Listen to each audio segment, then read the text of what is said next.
Hello, viewers, and welcome to the CSR Times webinar on the next decade of sustainable development in India.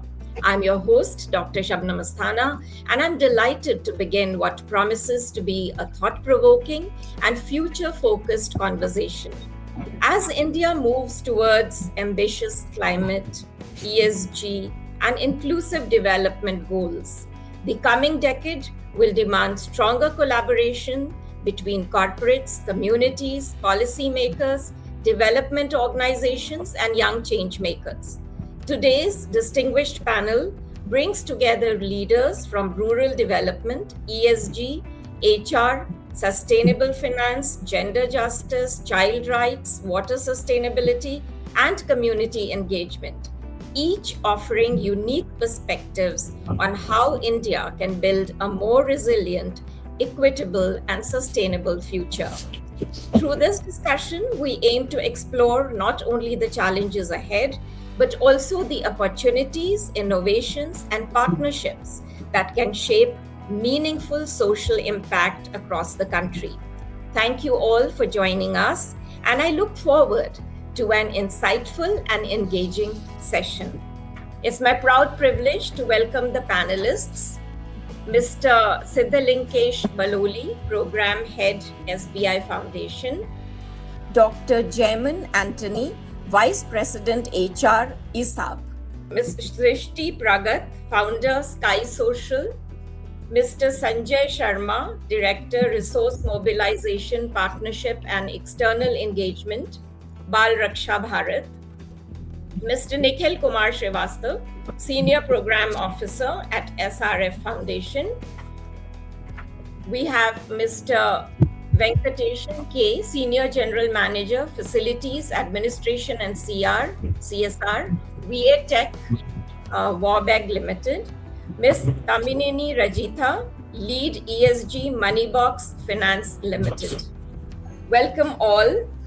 I will begin with brief introductions of the panelists, of course in random order. And I would request you to, I'll ask a couple of questions. We are planning to ask about 2 questions. In case we run short of time, we will limit it to 1. So I would request you to keep your answers short and crisp. We begin with introducing Mr. Siddhalingesh Balloli, Program Head, SBI Foundation. Good morning and welcome. Siddhalingesh heads Gram Seva, the flagship rural development program of SBI Foundation. Having served in rural areas as a banker, he brings rich grassroots experience to the program. Besides leading the program in partnership with organizations across the country, he has also conceptualized unique and impactful initiatives like SBI Samman for developing the native villages of national heroes, SBI Bhagirath for watershed development, Shahil Hotra Express for veterinary services, etc. He has been a guest speaker at eminent institutions. Siddhalingesh is an alumni of Youth for India Fellowship with Aspire Circle for Social Leaders. My first question to you is, Gram Seva and initiatives like SBI Bhagirath focus heavily on rural resilience and watershed development.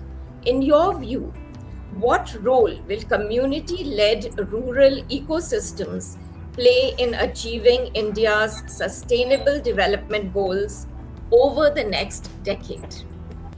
The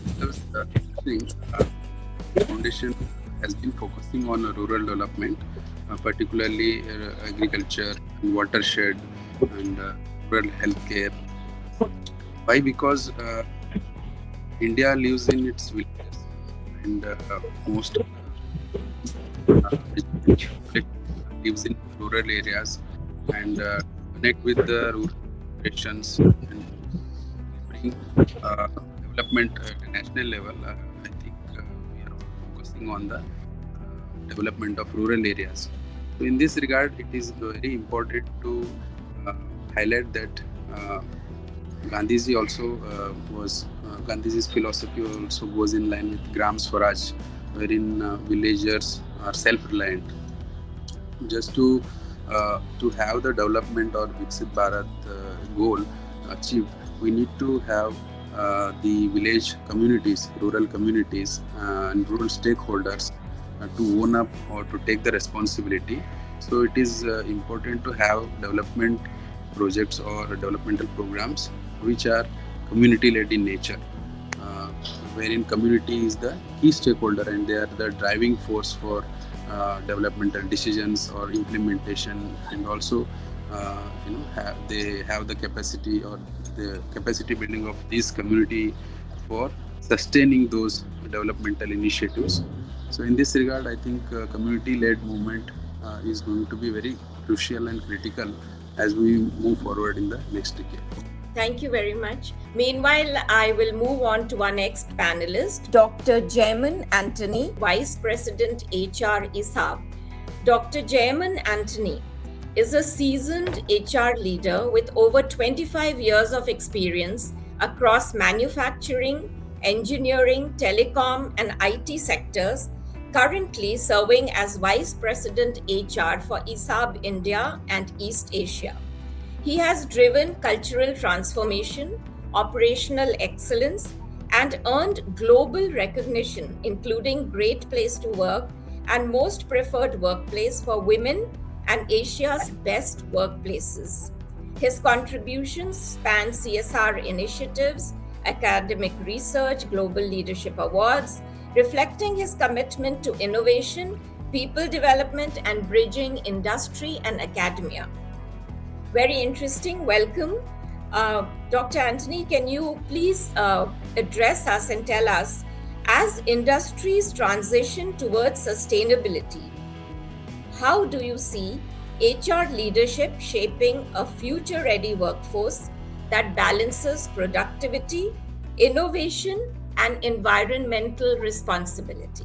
Thank you so much, Dr. Shabnam, for the nice introduction and for inviting me as becoming a panelist in this meeting.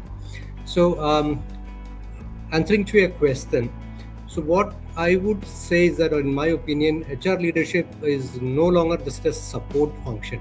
It has become a strategic driver in building a future-ready workforce that balances productivity, innovation, and environmental responsibility. So first, HR must redefine performance itself. So we know that we always measure productivity on base of the outcomes and the efficiency.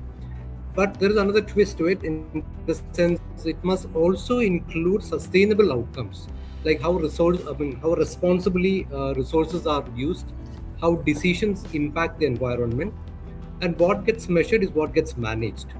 So integrating sustainability into the KPI is a very critical or important aspect.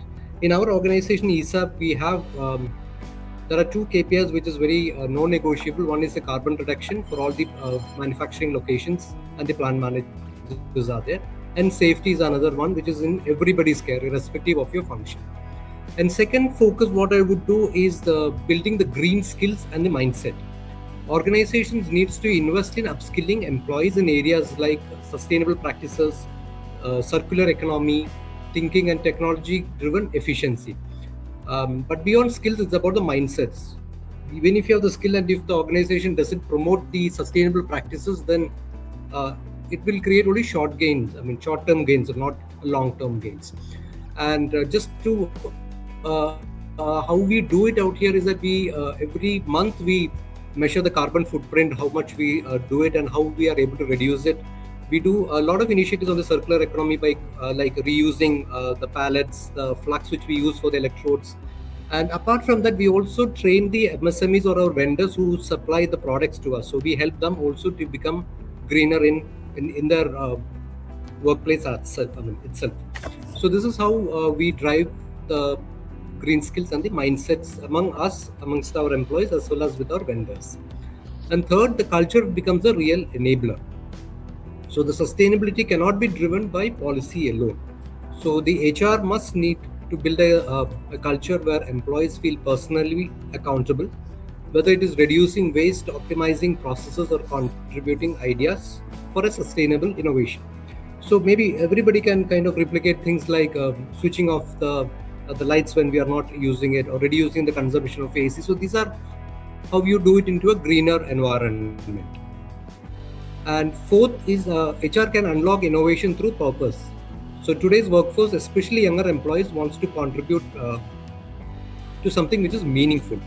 When organizations align sustainability with employee purpose, innovation becomes more organic and scalable.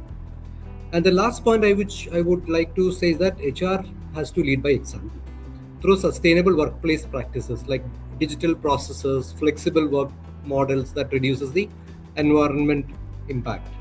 So credibility is the key. So these I would suggest would be the how HR leadership can help in bringing sustainability within the organization and contribute to the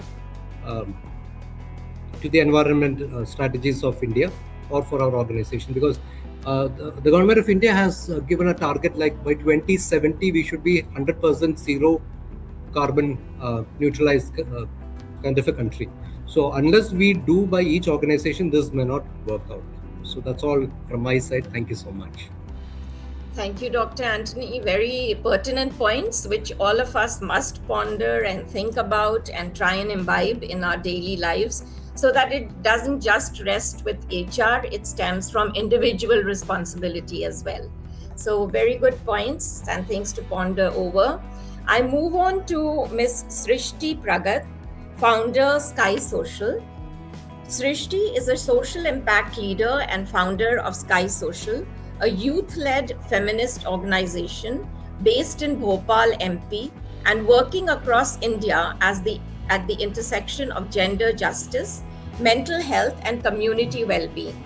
Her work focuses on survivor-centered and trauma-informed approaches to psychosocial care, access to justice, youth leadership, and creating safe spaces for dialogue, healing, and resilience.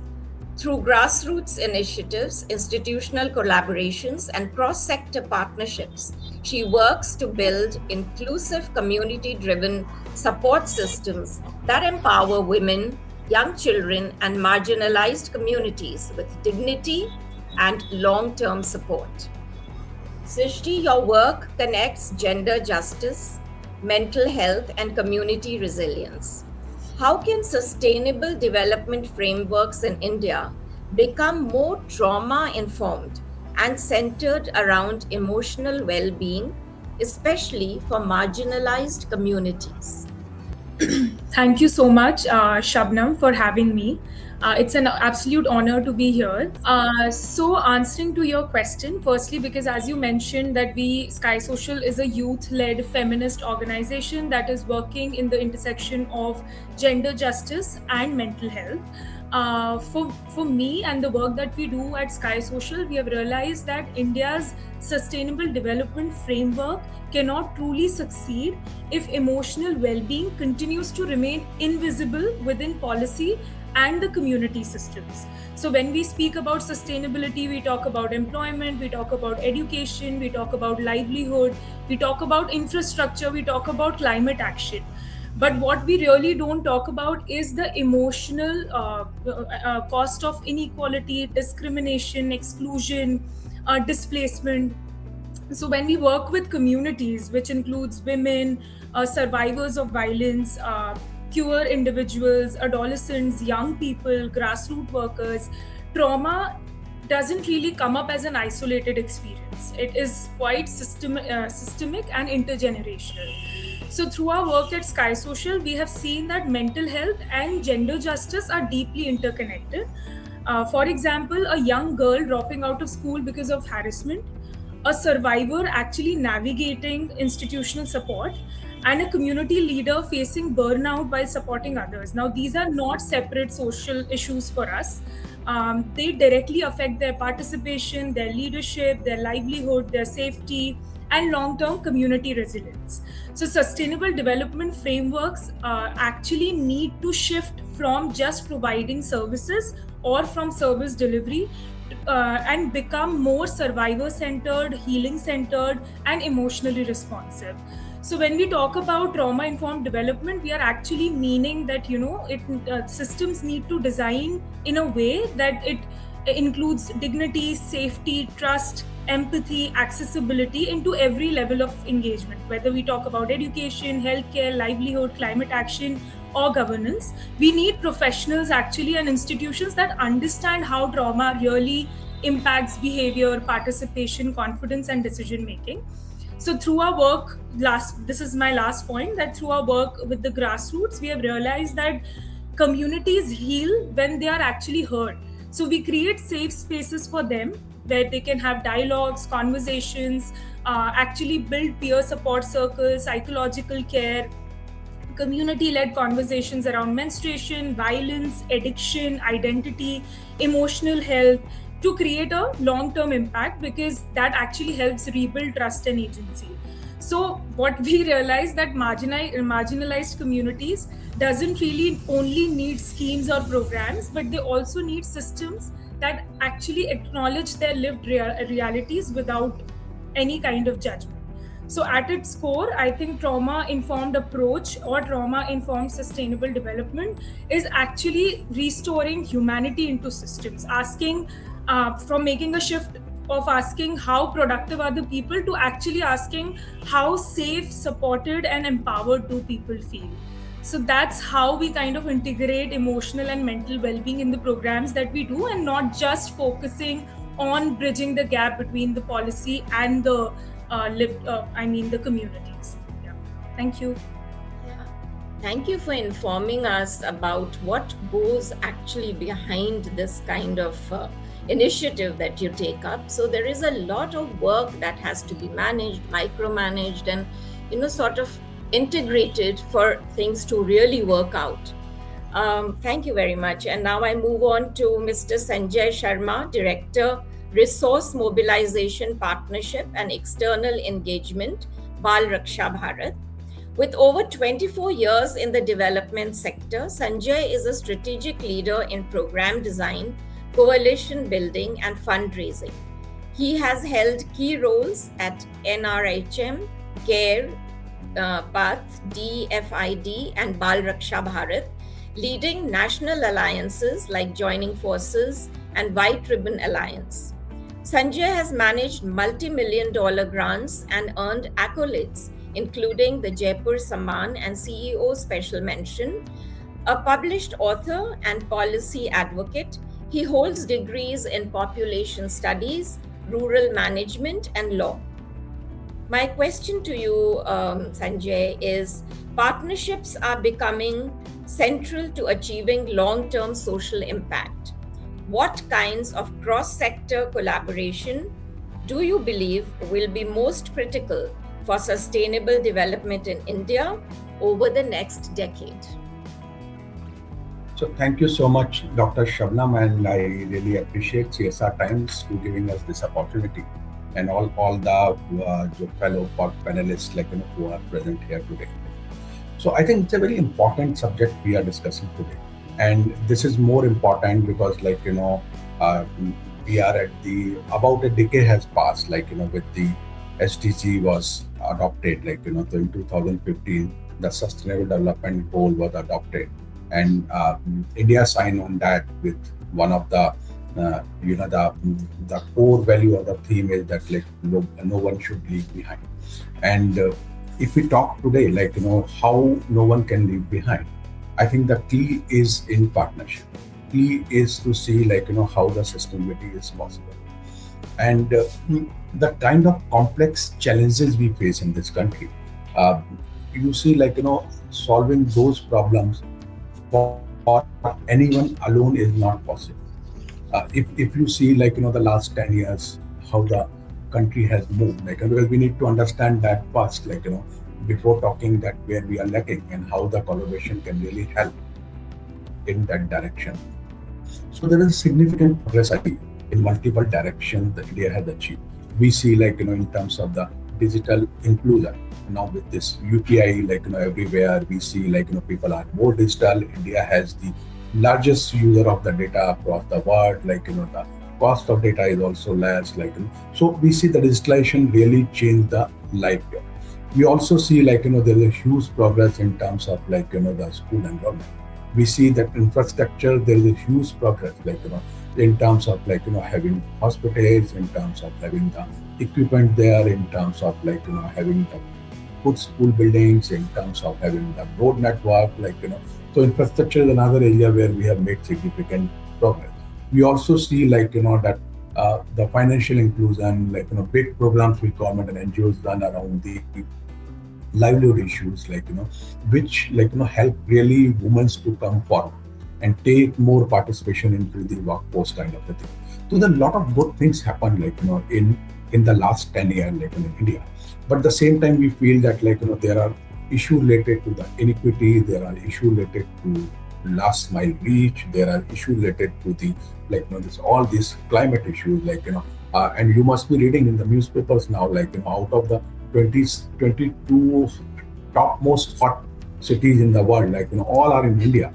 So the way that the climate is going to be a big challenge for us, the way the urbanization is going to be a big challenge for us.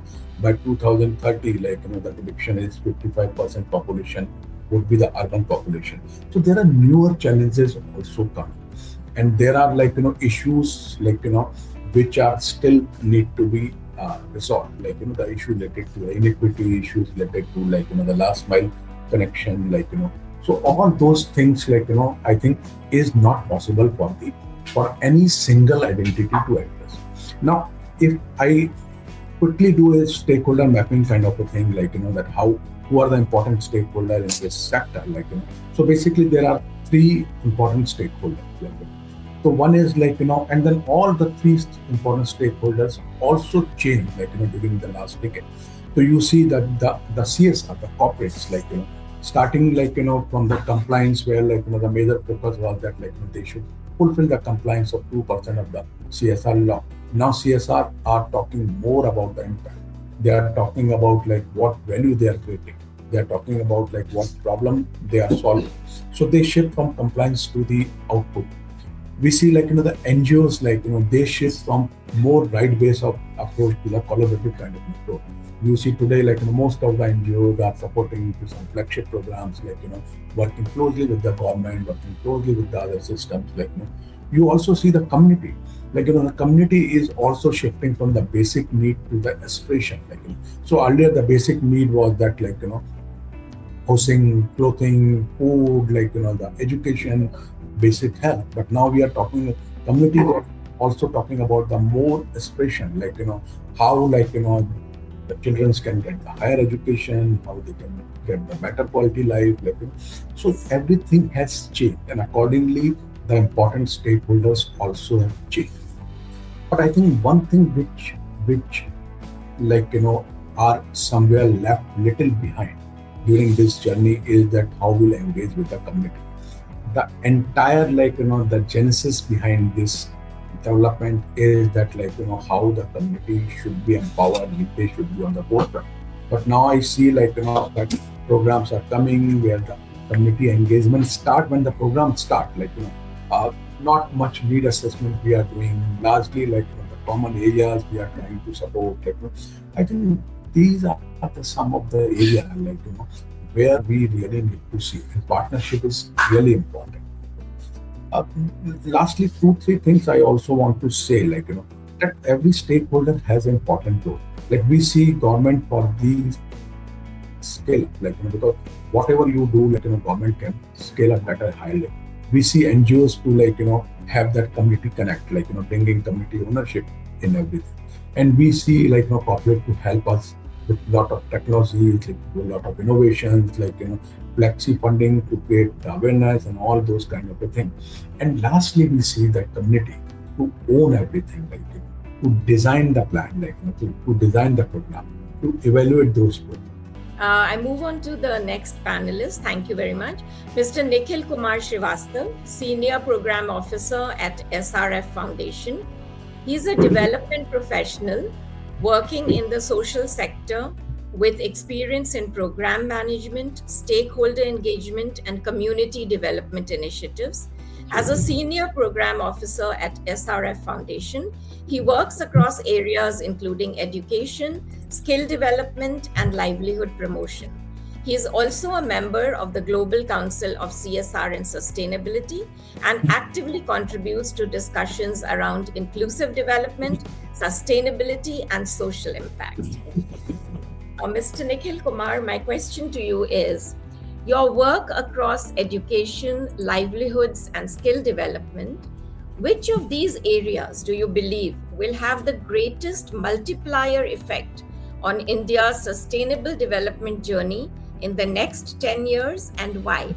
And before you start, I would again like to request the panelists to please keep their answers short and crisp so that we can also take on the second question. So, good morning, Dr. Asthana. First of all, I'm very thankful to you and CSR Times for inviting me here. So, to answer your question, so while education, livelihood, and skill development, so both, all three are closely interconnected.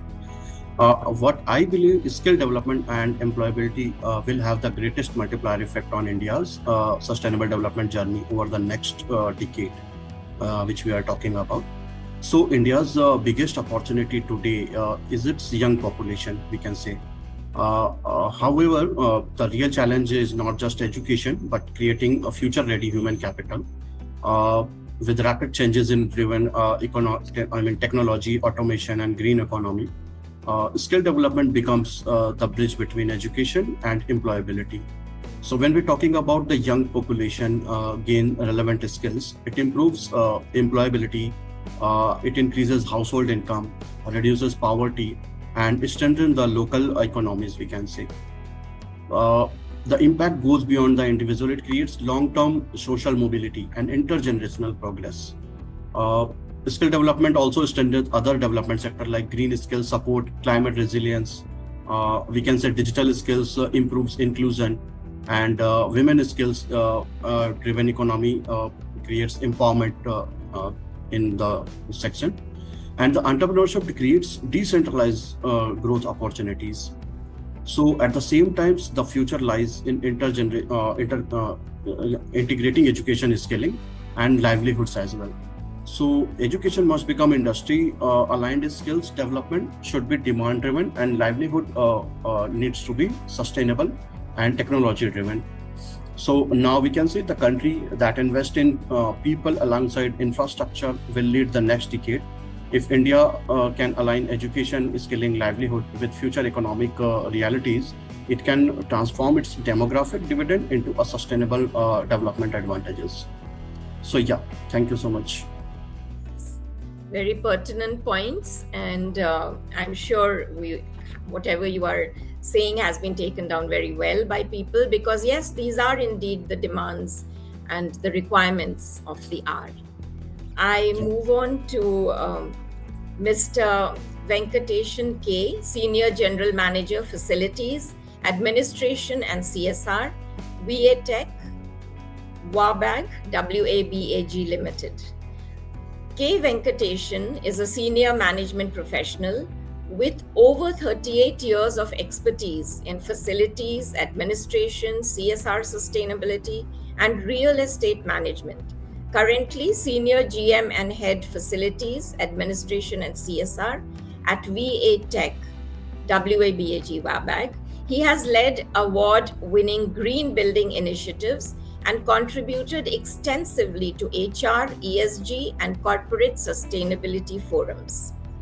My first question to you is, water sustainability is expected to be one of India's biggest challenges in the coming decade.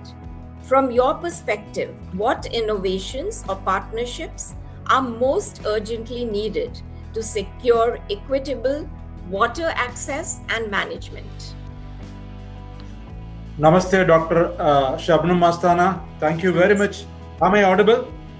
Yes, please, you are. Thank you very much, Dr. Shabnam Asthana, and thank you very much for CSR Times, and thank you for the panelists along with me for this great opportunity.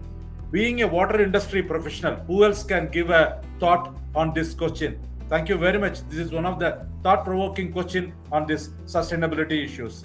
See, India water challenge is no longer an environmental issue. It is an economic, social, and national development priority.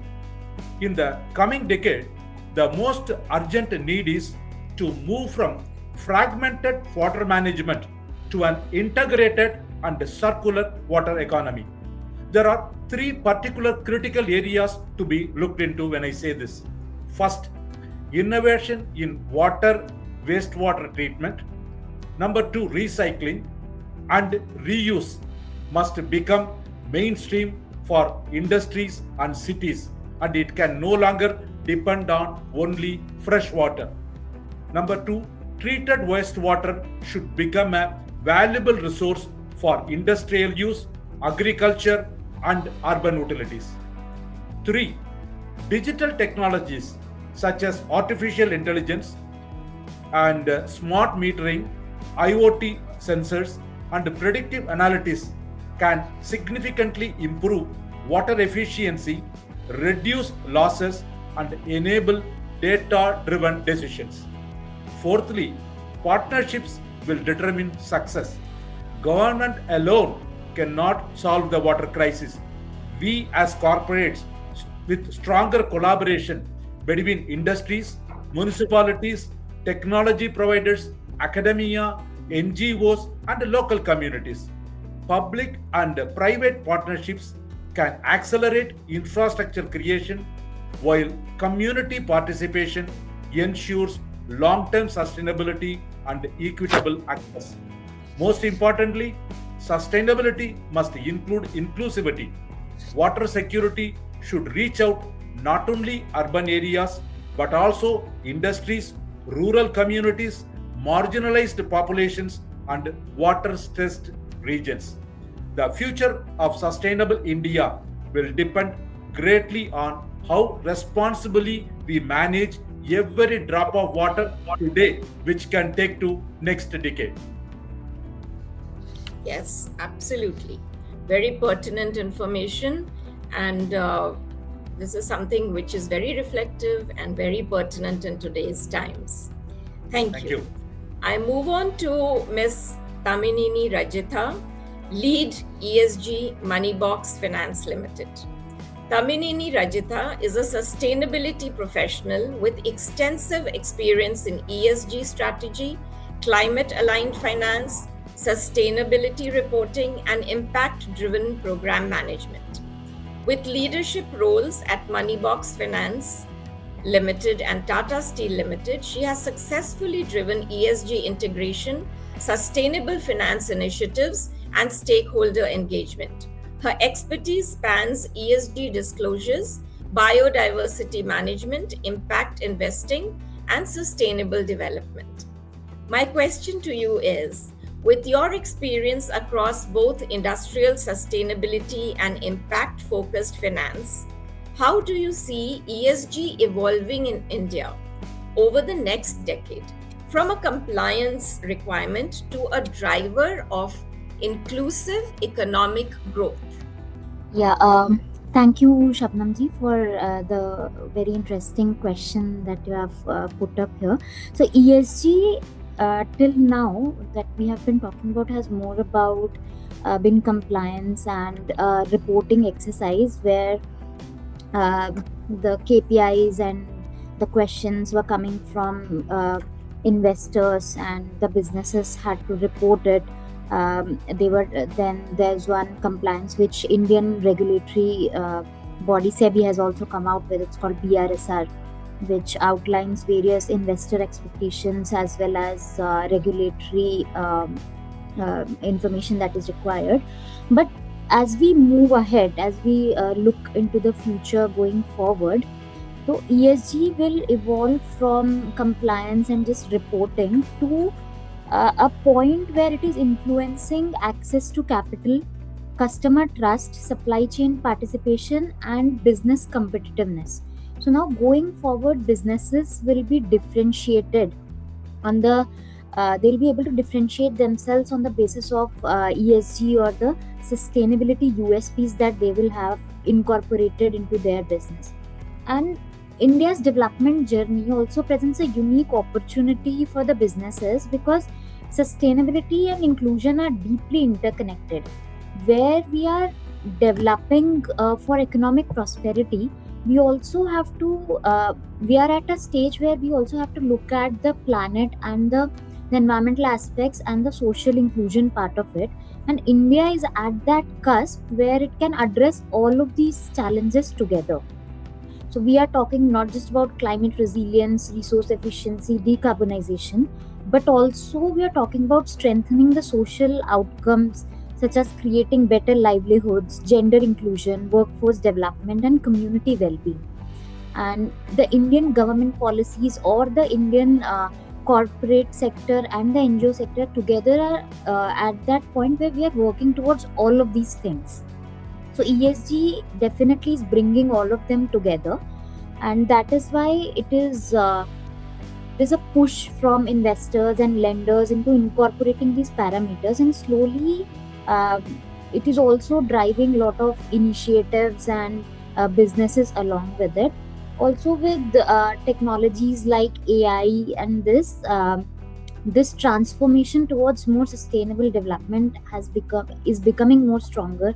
The digital monitoring, data analytics, then the development in climate risk assessment tools, impact measurement tools are becoming more stronger as we move forward in this decade, and this is also helping ESG getting integrated into the businesses.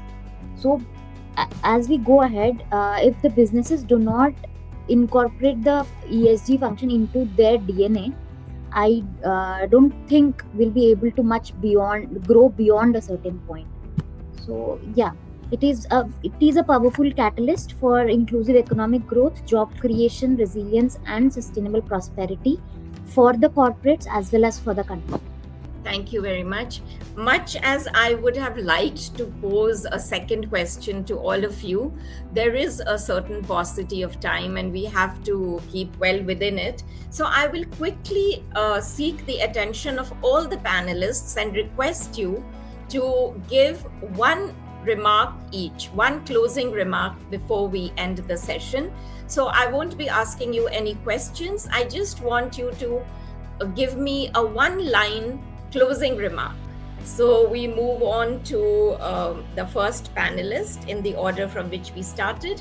So we have Mr. Siddhalingesh Balloli. Can you please give us a closing remark?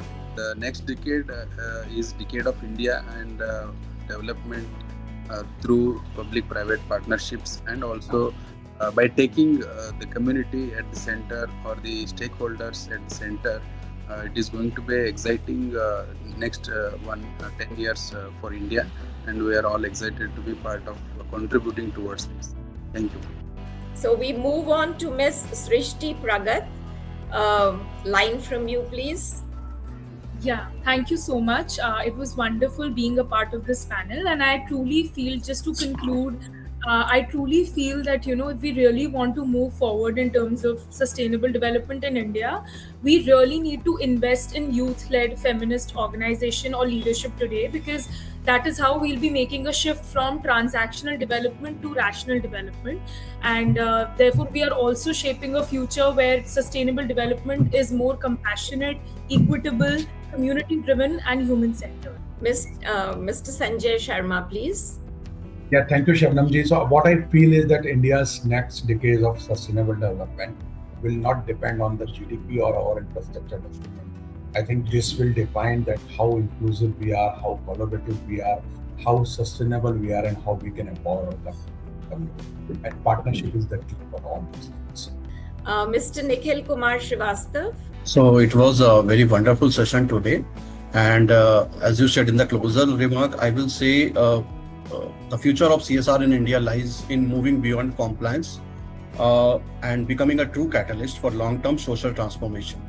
So when corporates align their expertise, innovation and resources with national development priorities, while focusing on sustainable impact rather than short-term activities, and work collaboratively with government, NGOs and communities, so CSR can become far more than philanthropy, and it can become a more powerful force for nation building, and while creating resilience, dignity, opportunities and inclusive growth for millions of the people across the country. Thank you. Thank you. Mr. Venkatesan K. Thank you, Doctor. Yeah, my closing remarks for this panel discussion would be companies that will lead the next decade are those that understand that sustainability is not a cost to the business, it is the foundation of resilient and future ready growth. Yes, Thank you. absolutely. Absolutely. Ms. Tammineni Rajitha. Thank you, Doctor. So my closing remark in this would be going forward, the focus should be on maximizing impact, and for that, partnerships and collaborations have a huge role to play. Then blended finance is something which is coming into the picture, and that is where partnerships can actually maximize the impact by multiplying the effect of small inputs into huge impact. Yeah. So that is there for my. So the closing remarks will be from my side that the future will belong to organizations where employees are not just skilled but responsible in an ethical way and environmental friendly, and where the leaders are not just effective but ethical and inclusive. So this is what my remarks would be. It has been a real pleasure interacting with all of you. All of you are experts. You have a hands-on experience of, you don't only profess things, you actually practice them. And at CSR Times, we are very, very privileged to hold such interactions where we are enriched with a vast reservoir of knowledge, information, hands-on experience from people who are actually on the job. So thank you very much. It was indeed a pleasure hosting all of you. I have, gone back with a whole lot of enriching knowledge and experience. And before we conclude, I would also like to invite all our viewers and all our panelists as well, our partners, our industry leaders, to join us at the CSR Times 13th CSR and ESG Summit and Awards at Le Méridien, New Delhi. This summit will bring together change makers, corporates, policymakers, development professionals, and sustainability leaders from across the country to celebrate impactful initiatives and discuss the evolving landscape of CSR and ESG in India.